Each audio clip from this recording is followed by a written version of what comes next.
O Flamengo vem de resultados não tão convincentes, a torcida até questiona, muitos empates, jogos que ganha, mas sem um brilho intenso como em outros tempos. Independentemente disso, a expulsão do Danilo acabou condicionando o futebol do Flamengo. E a gente está mostrando aí, então, agora para vocês, os melhores momentos da partida. E um resultado, Cicinho, para o Bahia, incrível. Incrível, né? Você venceu o Flamengo com toda a força que o Flamengo tem, te dá moral para a sequência da competição, né? Então o Flamengo acabou perdendo para ele mesmo. O Bahia sabia a maneira do Flamengo, né, jogar. O Rogério Ceni preparou a equipe para isso e, em meio a todas as dificuldades, encontrou o caminho do gol. Então o Flamengo é essa equipe que vai ter que se ajustar, né? Vem desse resultado contra o Cruzeiro, empate em casa, e agora essa derrota para o Bahia, não pode deixar isso abalar. Tem jogadores de alto nível para que isso aconteça, tem um grande treinador. Então, assim, o Flamengo vai brigar até o final, mas vai ser essa competição bem acirrada até o final da temporada, né? E de qualquer maneira, o Bahia é um postulante à vaga direta na Libertadores, Edu. É um time que bateu o Palmeiras, agora venceu o Flamengo. E a gente tem que falar dessa expulsão para começar de conversa do Danilo. Vocês acham que foi justa, injusta? Ronaldo. Rapaz, o pé tá lá em cima, né, também, né? Quando o pé tá lá em cima, você corre esse risco. Agora, um jogador desse naipe tem que ou tentar antecipar. Agora, levantar o pé dessa forma aí, não tem o que reclamar. Aí é...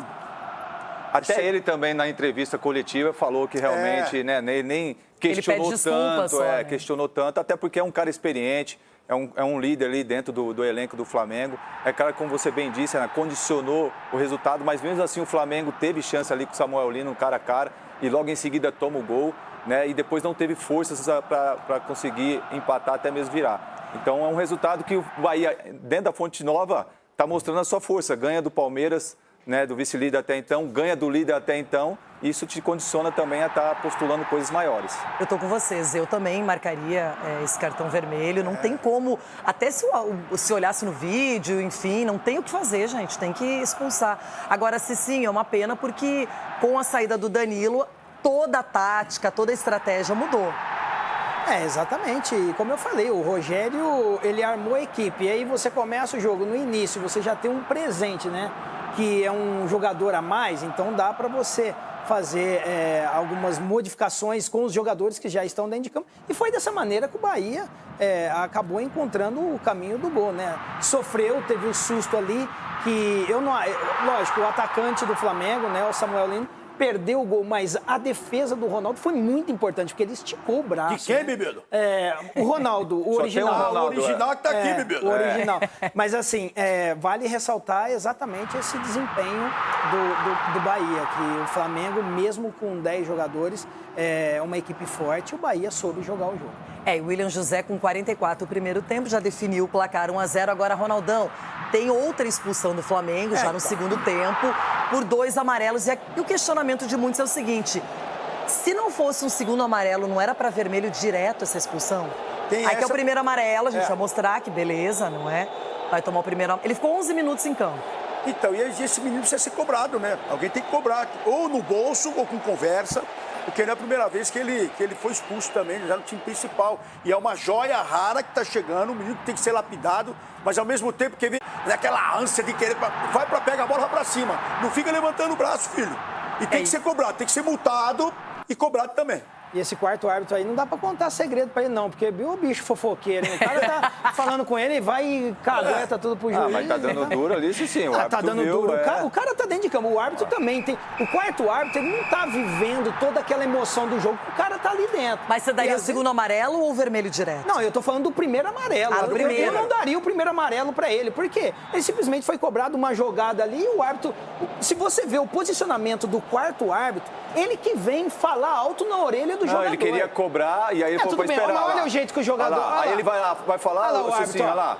Mas vai saber o que ele disse pro quarto árbitro. Mas tudo bem, mas só que o cara tá no calor da partida. O quarto árbitro, ele é o apaziguador, ele é o embaixador ali. Tranquiliza o jogador. Você tá passando a mão na cabeça do menino. Aí o quarto árbitro vem e fala na orelha do jogador. Os nossos jogadores estão assim, Cicinho. Ô, gente, mas para aí. Tem que ter respeito. Quem é que é a autoridade do jogo? Não é o jogador, é o árbitro. Você tá defendendo porque... Mas o árbitro é autoridade do jogo, tem que qualquer ter árbitro. respeito. Tudo bem, Renata, mas o quarto árbitro, ele tá ali, ele não tá naquele calor da partida como o árbitro e como o jogador. Qual que é o papel dele? É um apaziguador, então ele tá ali, cara, vai jogar bola, fica tranquilo, tal.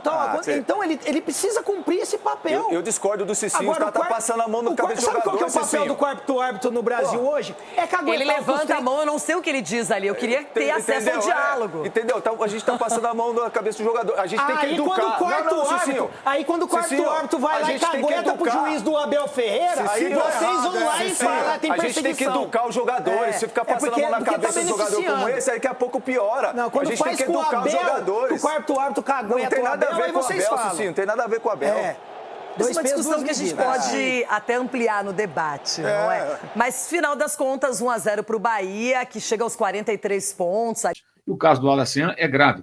Eu sempre defendi e defendo o direito do Alacian de ser um jogador dentro de campo de personalidade que não é obrigado a baixar a cabeça para jogadores adversários mais rodados, mais experientes, que tentam, de certa forma, intimidá-lo. Porque o jogo de futebol, gente, não é só a prancheta da tática. O jogo de futebol tem um lado também da pressão psicológica, da intimidação, o adversário vai para cima do outro, e ele é um jogador meio abusado dentro de campo, na forma de jogar também, e, eventualmente, alguns caras mais experientes chegam lá dando uma dura nele, ele reage. Isso eu acho perfeito, ele não tem que baixar a cabeça para ninguém. Não é porque o cara jogou na seleção, jogou na Premier League, jogou não sei aonde e tal, que você vai afinar. Não tem que afinar, tem que encarar. Agora, isso é uma situação.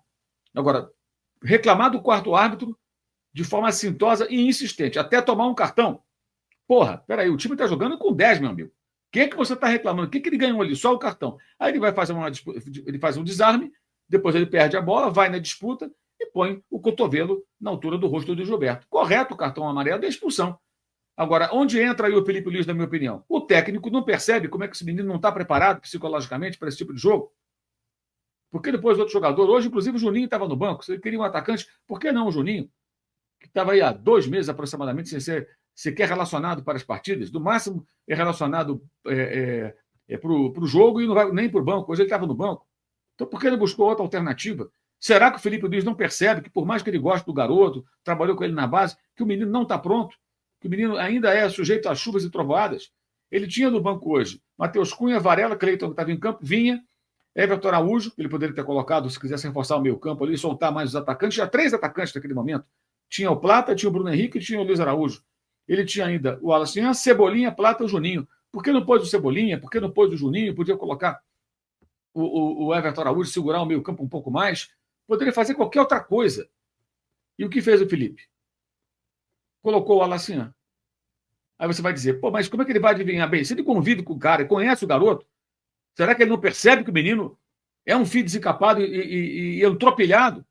Não tem uma conversa antes? Wallace, como é que você está? Você sabe como é que está a porra do jogo, não sabe? Estamos perdendo de 1-0 e estamos com um jogador a menos. Calma, entra, joga bola, eu quero que você faça tal função, não vai me arrumar cartão amarelo.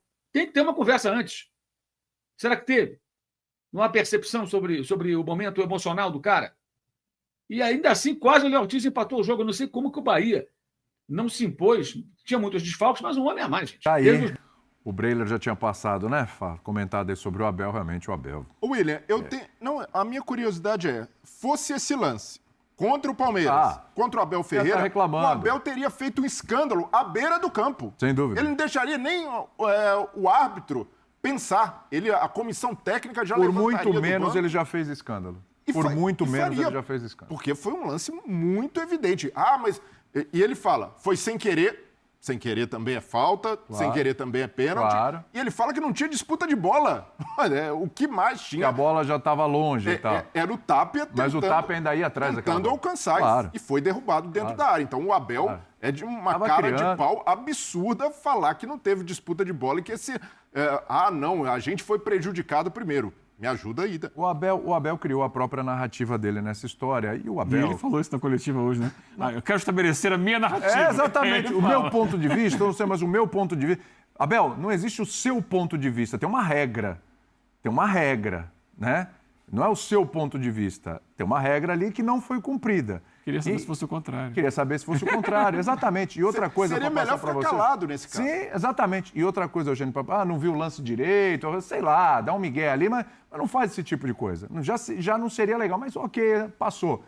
É para eu passar para o Eugênio, o Abel que tem discursos, ou tinha discursos tão diferenciados, que a gente gostava de ouvir na coletiva, etc., e que já andou tropeçando tanto em tantos comportamentos, com relação a esse aspecto de arbitragem, que ele fala do futebol brasileiro, de mudança, Abel, você é igualzinho aos outros. Hoje, já passou por essa situação. São todos iguais. E você é igualzinho a todos os outros que estão aqui e que você critica tanto quando você tem este tipo de comportamento. É a mesma coisa, você quer ser diferente e tal. Hoje era o dia. E o Breyer falou, hoje era o dia. Olha, realmente teve um pênalti ali que não foi marcado. Ponto final, acabou, aí você é diferente. Mas com esse discurso, você fica igualzinho a tantos outros que você critica. Tudo bem, Eugênio? Boa noite. Boa noite para você e para os companheiros. Boa noite. A gente entrou nessa rodada no terço final do campeonato, com 27ª rodada, né? Sim. 270 jogos, não é isso? E agora falta muito pouco para acabar. Sempre que a gente chega perto do final do campeonato, o expediente dos clubes, dos seus dirigentes, dos seus treinadores, é transferir responsabilidades para a arbitragem. Sim. Isso acontece absolutamente todos os anos e está acontecendo agora de forma mais agressiva, porque o campeonato está mais embolado na parte de cima. Depois eu quero ver se alguém do Cruzeiro, que o jogo acabou agora, se manifestou também sobre isso. Pois a gente ficar atento lá. O Cruzeiro também não ganhou o jogo dele, contra o Lanterna Esporte.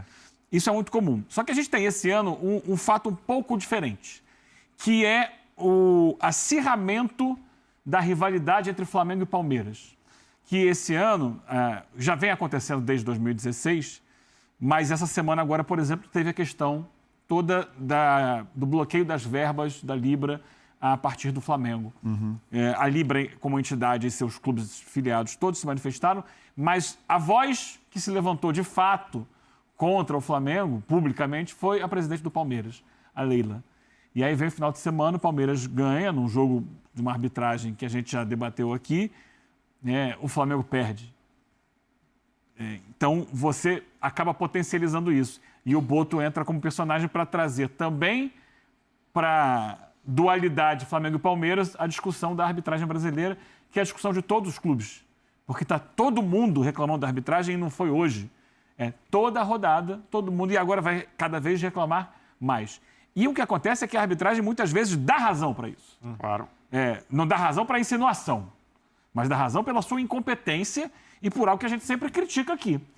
A falta de critério. A gente teve nessa rodada o jogador do Grêmio, Kahneman, expulso por algo que eu estou procurando até agora. Sinceramente. E olha que o Kahneman tem histórico, tá? Sim. Talvez ele tenha sido expulso pelo conjunto da obra. Pagou pelo histórico também. Mas pelo que ele fez ontem, nada. A gente teve um jogador do Vitória expulso hoje, absurdamente, o Lucas Alter, por uma disputa de espaço na área antes da cobrança de uma falta. A bola não estava em jogo, no jogo do Morumbi. Essa é a questão. Cada juiz legisla o que ele acha que tem que ser o jogo. A gente teve uma briga. Os jogadores foram às vias de fato e não foram expulsos. Amarelo para cada lado. Não foram expulsos, se empurraram, se pegaram fora do campo, dentro do campo, juntou confusão. Ele deu no máximo um amarelo, porque o Abate achou que esse jogo eu não vou dar cartão, eu não vou marcar falta. Já no primeiro tempo houve alguns lances, até no segundo gol do São Paulo, o Enzo Dias, que faz o cruzamento, ele é atingido por trás pelo Felipe Anderson, não consegue sequer comemorar o gol. Ele fica caído, os companheiros vão lá para tentar levantá-lo do chão, ele está caído porque levou uma pancada dura.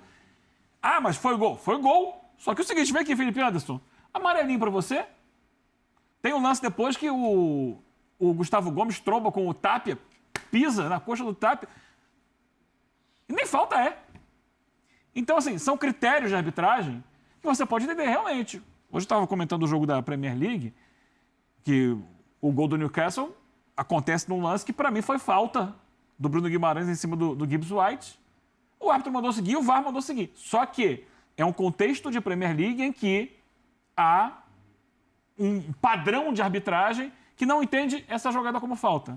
Aqui no Brasil, para um árbitro, encostou aqui, é vermelho, para o outro sai da pancadaria e no máximo é amarelo. E outros lances não são nem falta. Teve jogador que aquela pisada do do Andrés, né, no Marcos Antônio, né, que é muito reclamada pela diretoria do São Paulo como um todo, o lance também com o Tapia, né, que ele acaba sangrando depois de uma cotovelada do Gustavo Gomes.